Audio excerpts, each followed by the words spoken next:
So in today's video, we're gonna make a cheapish, smallish, sort of kind of brake upgrade to the C5Z. So as you probably know if you're watching this, the C5 Z06 shared the same brakes with the base model, but they're powder coated red from factory. I am 99% sure they're the same brakes that are on the Camaro, the Trans Am, everything really.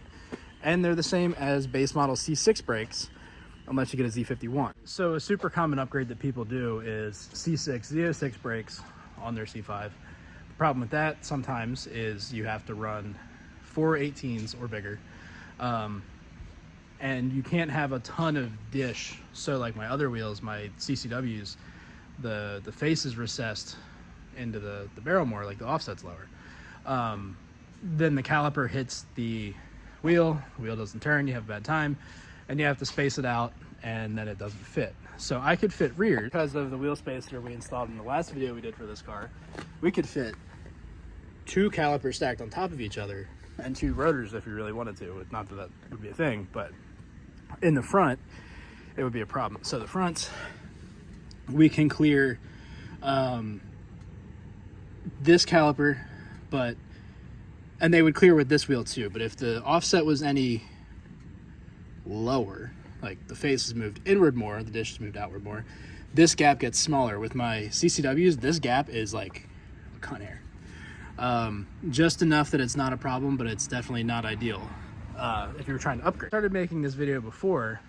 I had a set of C6 calipers I bought that I had powder coated. We were going to rebuild them, basically replace all the calipers, the brake lines, the rotors, and the abutment brackets all at the same time.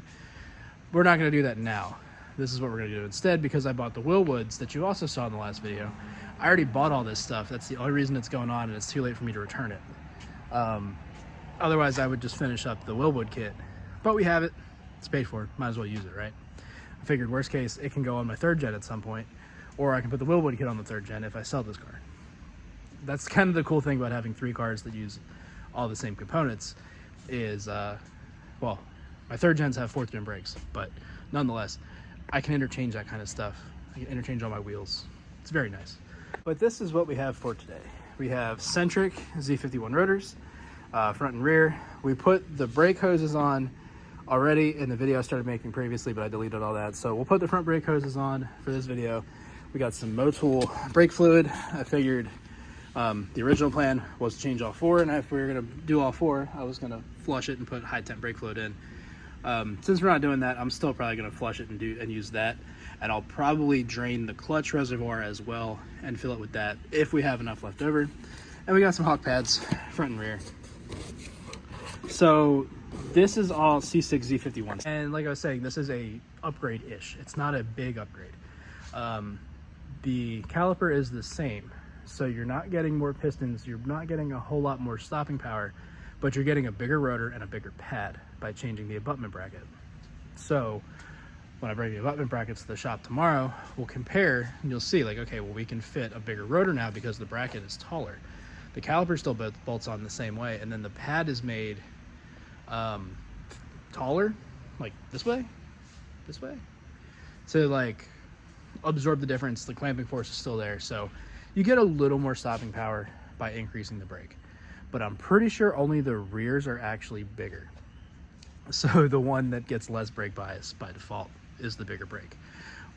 It sucks, but overall, the whole cost of this, with the extra calipers that I ended up not using, I think it was like 800 bucks for new hoses, new fluid, 4 new rotors, 3 calipers, 4 calipers, 4 abutment brackets, and 2 sets of hawk pads. So if you were to do this with cheap AutoZone, Napa, whatever rotors, rotors you get for 75 bucks a piece, cheap pads that are, 80 bucks, 100 bucks each, as opposed to the $350 in pads and rotors.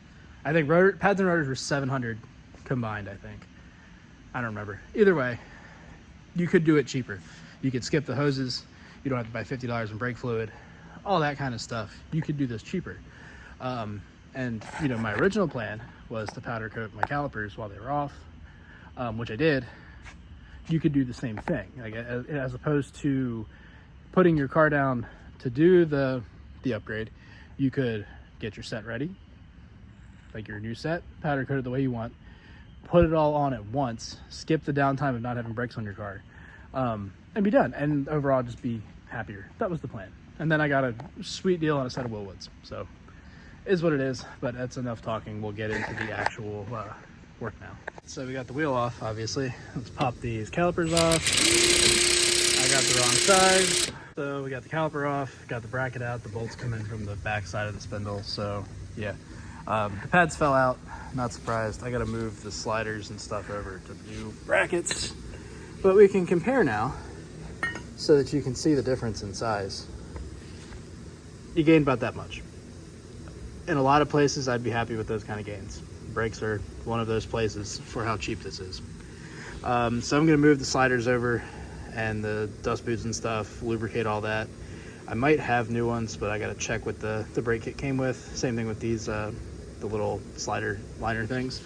But yeah, I'm gonna do that now. And there's the size comparison. Not a ton, but it's something.